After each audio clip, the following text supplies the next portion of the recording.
మతాలు పేర్లు చెప్పి డ్రామాలాడితే సహించబోమన్నారు ఎమ్మెల్యే బీబీ జయ నాగేశ్వర్ రెడ్డి. మున్సిపాలిటీ స్థలాల్లో ఎవరైతే ఉన్నారో వారికి షాపులు కట్టి అద్దెకు ఇవ్వడం జరుగుతుందని తెలిపారు. ఎమ్మికనూరులో కుల మతాల భేదం లేకుండా అందరూ కలిసి వేడుకలు ఘనంగా జరుపుకుంటామన్నారు.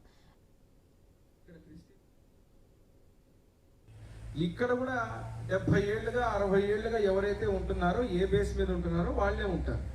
ఈడ మతాలకు సంబంధించిన కాదు, ఈ మతాలను తీసుకొని వచ్చి చేసేటువంటి తప్పిదాలు తప్పు.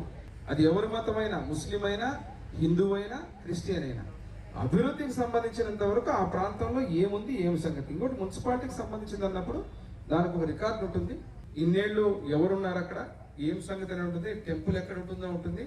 నేను మీకు అందరికీ చెప్తున్నా, హిందువులు, ముస్లింలు, క్రిస్టియన్లు అనే సమాచారం ఎమ్మిగనూరు నియోజకవర్గంలో తేనే తీయకూడదు. ఏ పార్టీ వారైనా, మా పార్టీ వారైనా, ఎవరైనా కానీ ఎమ్మిగనూరు ప్రజల ఆస్తుల మీద, ఎమ్మిగనూరుకు సంబంధించిన వాళ్ళ మీద ఎక్కడ పొరపాటు జరిగినా కూడా